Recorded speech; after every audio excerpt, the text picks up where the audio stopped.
Bismillahirrahmanirrahim.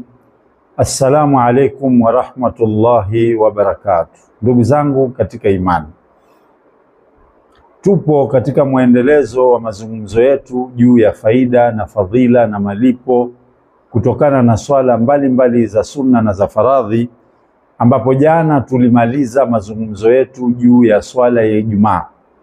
Inshallah leo tutaanza kuzungumzia juu ya swala ya maiti. Ndugu zangu, swala hii ya kumswalia maiti ni swala muhimu sana, yenye malipo makubwa sana na faida kubwa sana kwa mwenye kuswalia na mwenye kuswaliwa. Lakini kwa bahati mbaya sana, wengi katika sisi tumekuwa wenye kuipuuza swala hii na tukaiona si muhimu. Wakati mwingine mtu amekwenda mazishini, lakini akifika msikitini watu wakiingia kuswalia maiti, yeye anabaki nje. Tena pengine maiti yule ni wa kwake, anamuhusu, lakini yeye anabaki nje. Na ukitizama huku nyumbani pia kwa kina mama, hali ni hiyo hiyo. Wakati mwingine maiti amekuwepo nyumbani kwa muda mrefu mpaka anatolewa, wanawake walikuwa wamekaa ni kulia na kupiga stori, badala wangemswalia huku nyumbani. Swala hii ni faradhi kifaya, yani ni faradhi yenye kujitosheleza, kwa maana ya kwamba ikiwa atakufa Muislamu katika eneo la mji au kijiji, na ikawa watu wote pale katika mji ule hawakumswalia yule maiti, basi watapata dhambi wote. Lakini wakatokea wachache tu wenye kumswalia yule maiti wakamzika, basi itakuwa imetosheleza. Hii ndio huitwa faradhi kifaya. Swala hii huswaliwa na wanaume na wanawake, wote wanaruhusiwa kuswalia maiti, iwe nyumbani, iwe msikitini, iwe uwanjani, wanaswalia. Na swala hii kama swala nyingine, kunakuwa na imamu na maamuma. Na swala hii imepewa jina la swala kwa maana ni maombi, lakini ni swala ambayo haina kurukuu wala haina kusujudu. Na hapa kuna fundisho kwetu sisi Waislamu. Lazima tufahamu sisi Waislamu hatumuinamii isipokuwa Allah subhanahu wa ta'ala peke yake. Kuna baadhi ya Waislamu wanaenda kwenye mazishi ya wasiokuwa Waislamu. Wakifika kule kumewekwa maiti, watu wanapita wanainamia maiti na wao wanaiga. Haya ni makosa. Unaweza ukaingia katika kufuru kubwa sana. Sisi Waislamu hatuinamii isipokuwa Allah subhanahu wa ta'ala.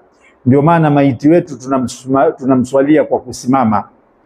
Swala hii huswaliwa kwa kusimama, haina rukuu wala haina sujudu. Na maiti huwekwa mbele ya wale wanaomswalia. Huwekwa maiti, akaja imamu, akaja maamuma. Ni sunna kwa yule imamu kukaa sehemu ya mabega au ya kichwa ya yule maiti akiwa ni mwanamume, na kukaa katikati ya maiti akiwa maiti yule ni mwanamke. Mashahidi hawaswaliwi, na hili limepatikana kwa Mtume Muhammad sallallahu alayhi wa sallam katika vita mbalimbali, ikiwemo vita vya Uhud. Watu waliokuwa wamekufa pale hawakuswaliwa wala hawakuoshwa, walizikwa kama walivyo. Kwa hiyo hii inatufundisha ya kwamba mashahidi hawaswaliwi. Tutaje moja ya faida ya yule mwenye kufa akaswaliwa. Tuanze hapo kabla ya yule mwenye kuswalia.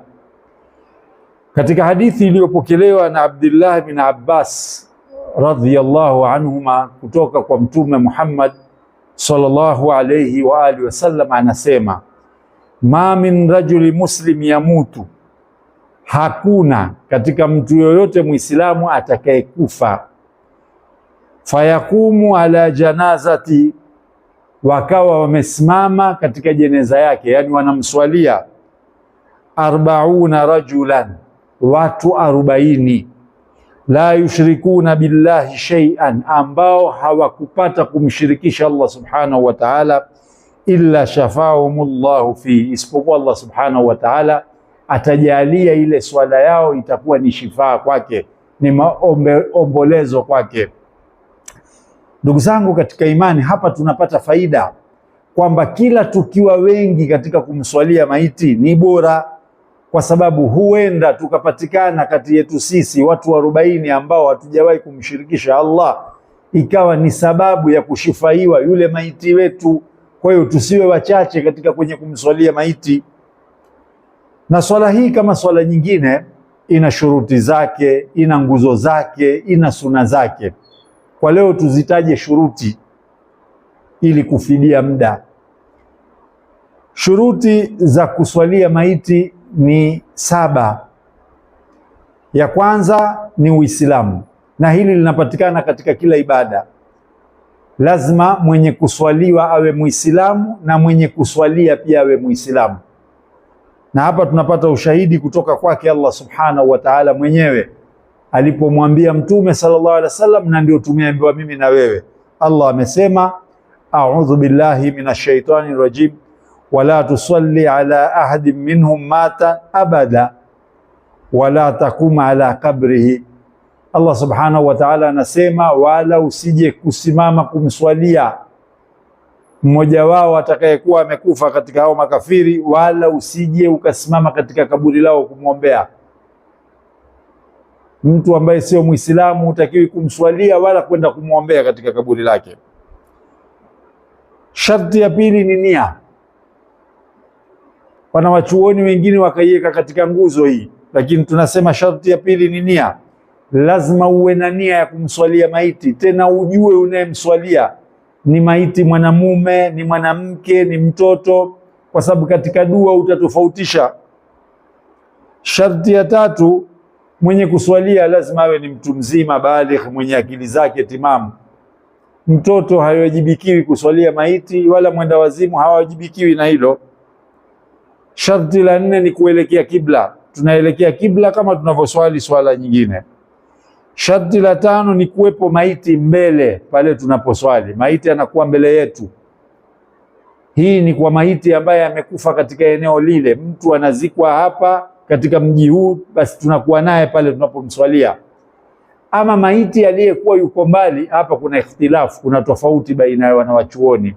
Kuna swala inaitwa salatul ghaib, swala ya kumswalia mtu aliye mbali. Wanawachuoni wengine wakasema salatul ghaib inaswaliwa kwa maiti ambaye tuwajua huko aliko hakuswaliwa. Na wakasema hata Mtume sallallahu alaihi wasallam alimswalia yule mfalme Najash, kwa kuwa alijua huko alikokuwa Habashi watu hawakumswalia, hawakujua Uislamu wake. Lakini wengine wakasema hapana, ipo salatul ghaib kwa sababu haikuwahi kukatazwa na Mtume sallallahu alaihi wasallam jambo hili. Sharti la 6 ni kujistiri. Mwenye kuswalia maiti kama ilivyokuwa katika swala nyingine lazima ajistiri maeneo yanayotakiwa kujistiri, avae mavazi yanayokubalika katika swala. Na sharti la mwisho ni tahara. Mwenye kuswalia lazima awe tahara, lazima awe na udhu. Kwa hivyo hayo ndio masharti ya mtu mwenye kuswalia maiti. Na kwa leo tutaishia hapa, inshallah kesho tutaliendeleza darasa hili. Na muomba Allah subhanahu wa ta'ala atujalie katika wenye kuyafahamu tusiyoyajua, na Allah subhanahu wa ta'ala atulipe kheri nyingi kutokana na hayo. Wakumbushe Waislamu, Allah atakulipa.